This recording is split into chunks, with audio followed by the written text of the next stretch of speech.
Welcome back to the Lineout Lab. My name is Peter O'Donnell. In this short series of videos, we're going to look at beating the hinge in Lineout Defence and how to go about it. The first video focused on 5-mans, whereas this video is going to focus on 6-mans. But before getting into it, if you're new to the channel, please click that like and subscribe button in the bottom right hand corner of your screen where you get access to loads of additional content from me. Please also like and share the video to help the discussion grow. Thank you. Okay, so last time round I looked at 5-mans. Now I'm going to focus on 6-mans. And a lot of teams defend this way. They'll have maybe a lifter, a jumper, maybe a jumper lifter, and then a hinge. Someone who's just a lifter basically there, as we see, and maybe a jumper and a lifter behind that. You know, we're also seeing a lot of 2-pods and defences giving the front of the line out with the scrum half maybe defending at the front, or maybe not. A scrum half forward, that is.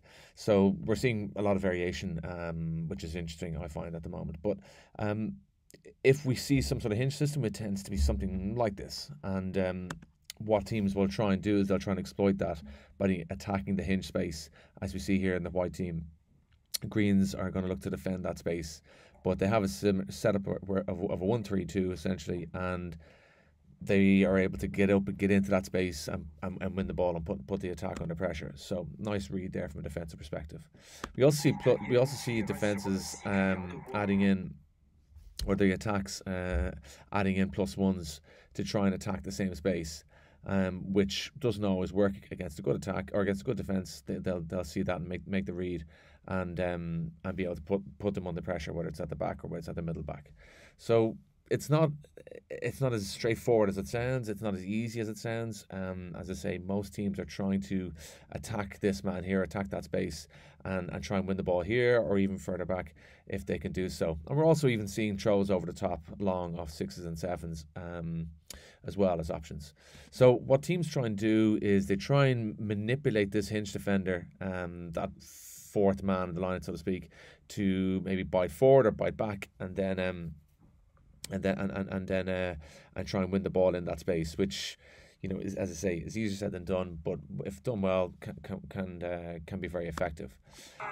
We also see other options as well within that, where if teams are on an element of a mirror or a mirror hinge, like on 5-mans, if we can get to the bite forward, like we see in this one, I'll just pause that here for a second. But as we change our formation slightly, this is a great way to put defenses under pressure. So whether you go into a 3-2 or 3-1-2s, and that can really make it hard for them. And then with any sort of animation forward, it's going to get people to hold initially. And if once this bit of movement here is effective and good, then I think it really stresses the defence. And as we go all the way to the back there, it's a hard one to defend. So, a couple of suggestions. That last one was obviously quite effective. It looked like it was more of a mirror system, but I would say most teams don't like having an out-and-out mirror on 6-man. Some teams do it really well. New Zealand can be quite good at it. Racing 92 can be quite good at it. But most teams don't. They tend to have what looks like a mirror hinge, but it's really have an element of hinge system, or it could be just a block system or pod system. But a couple of things that you can try and do to be effective, I think. The first is just to go with out-and-out speed. This is a little bit different. In that it's we have a 9 at the front, so it's something that's slightly different, but the point is very much the same, in that we have a defender here at number 4 in the line out, and he's on an element of a hinge. He's either going to lift the 4 here in front of him, or he's going to lift the man here behind him. Okay, but what the attack does really well is they just go with a throw jump with speed, and again, that's really hard to defend. So don't discount the easiest option, I should say. We also see other options as well, where teams go for an element of double dummies or multiple dummies and work to the tail of the line out.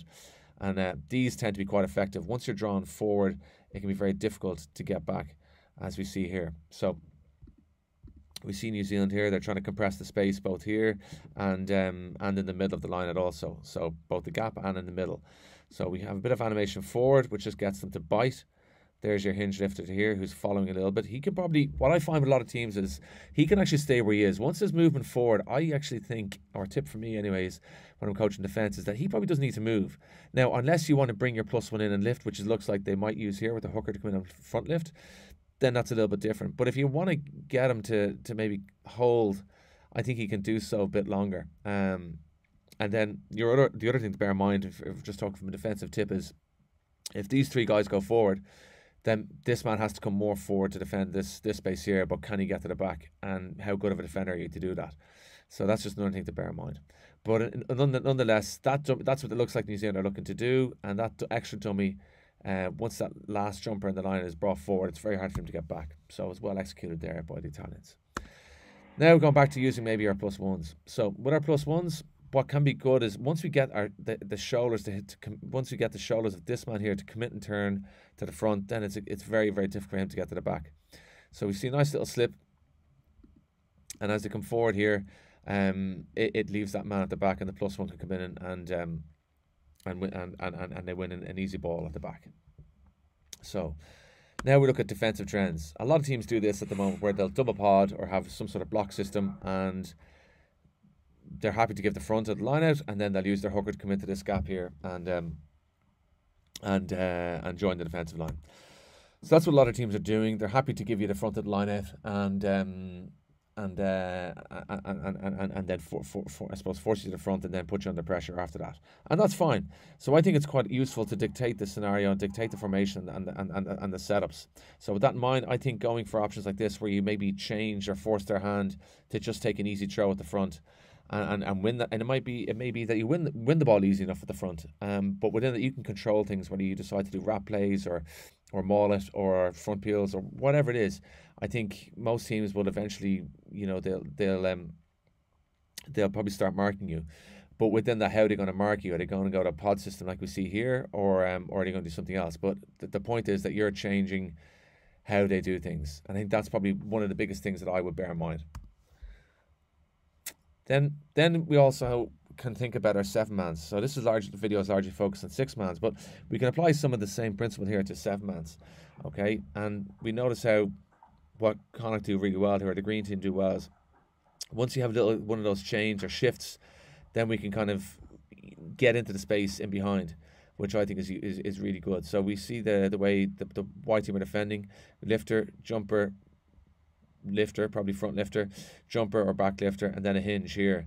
So we're looking to attack this space here, but with the animation forward, a bit like some of the other clips I've already shown, once there's that movement forward, it gets enough of a commitment from the defence that it leaves an uncontested throw just in behind that. And because the other people are moving here, if you look at these men here moving into that space in behind, it becomes very difficult to defend for the white team. Similarly here with this option. Now this is a 96, or what some people call 96, and it's a 6-man lineup, but the 9 is at the front, so it's really a 7-man lineup. And it goes back to that double dummy one. We can do the same thing here. So in this example, we have a lifter, jumper, and then a lifter, just a lifter, that is. And so once I'll play it through and then I'll rewind it, but they are probably hedging their bets, but it looks like we can do the way I told you is kind of move just at the last second, that they are trying to hedge their bets a bit. But once you have a commitment in that middle backspace, they've committed them to the front, which takes care of the first 4, and then there's also this bite here and commitment here, and really nice work and animation here in terms of, well, I might talk about this again in another video in terms of technical loading their front foot as a back lifter dummy, but it's just enough to get these guys to hold, and then it's just a back foot jump, and it's very, very hard to mark that. So loads of things we can apply, but essentially if you can get the hinges to bite forward and commit forward and turn their shoulders, then it's very difficult to defend. Don't forget to click that like and subscribe button. Thanks for watching. Let me know your thoughts.